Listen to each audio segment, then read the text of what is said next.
people could be on their correct path versus, following a system, of industry that was never designed for our uniqueness to be emerge. I'll end my plan on that. Mordecai, can I ask you a question, if I may? Yeah, sure. Um, do you think racism, um, by racism I mean the inability to read Jewish literature outside of our 100-year paradigm, Jewish literature from Spain and Iraq and Russia and Syria, because those people are quote unquote not black? Do you think that perspective limits the African Americans' understanding of Jewish metaphysics and Jewish history?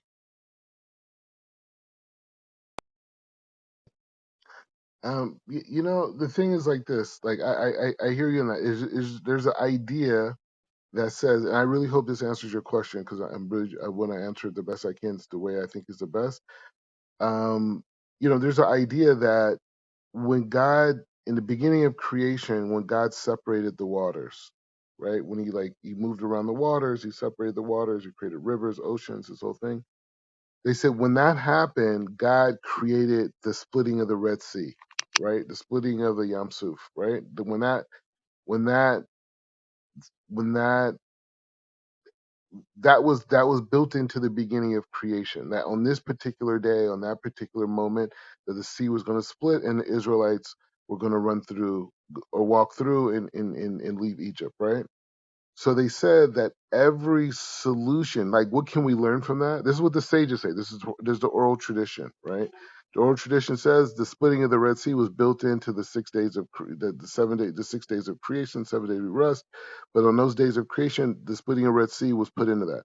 So the sages say what we could learn from that is that at the right time, every solution that we're going to need to move forward is going to present itself. Like the splitting of the Red Sea it happened in a physical sense, but it's also a state of consciousness, right? So when it's time for me, when I'm ready to receive a certain knowledge, that sea is going to split, or that boundary is going to break itself, and that opportunity is going to present itself. So for us, yeah, okay, fine. On a physical level, where did the white supremacist society deny us the ability to learn, to compete, to be active? Did it actively focus on destroying our self-esteem, our self-perception, all those things? 100%, 100%. But the thing is, it's saying that, but this is still all coming from God, right? Everything is still coming from God.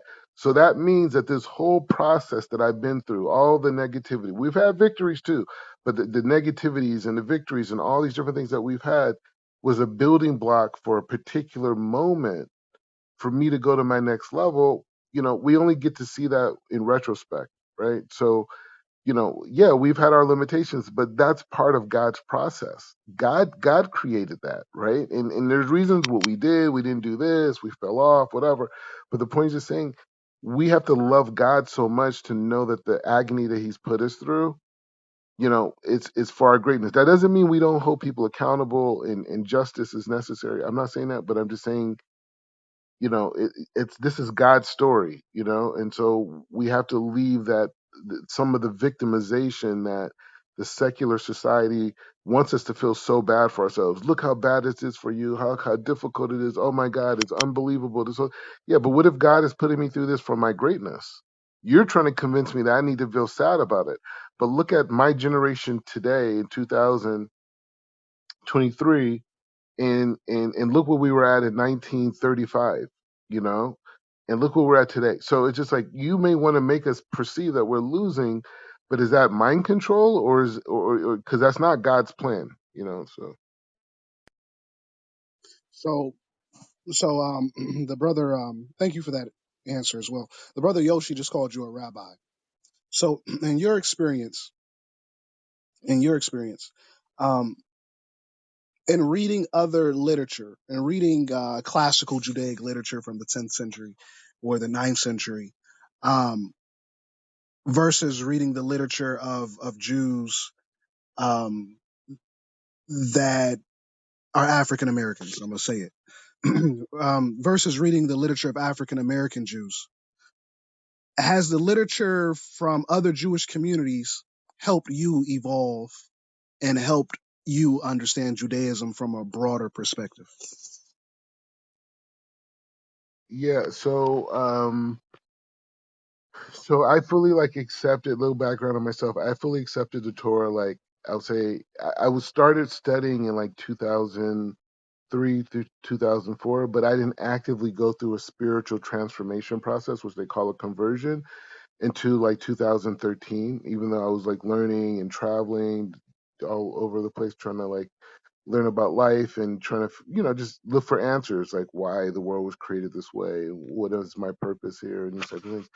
So I was just kind of like on that journey. And so after I finished my conversion process in Los Angeles, I was there for like a little bit over a year, and then I decided to come to Israel because I wanted to come and like learn really in depth. And so the last 7 years, um, I've been here learning full time. And so this year I became ordained as a rabbi, and basically like what that means, in the today's sense, is that there's different there's different modalities of study, meaning there's like a person can study the laws of Shabbat, which is like a huge book, or the laws of kosher, or different laws like these types of things, and um they would study these things, and then at the end of it, they get a certificate that someone can ask them a question and they could answer it effectively. But it doesn't, I mean, there's like here in Israel, there's humongous people. There's people who,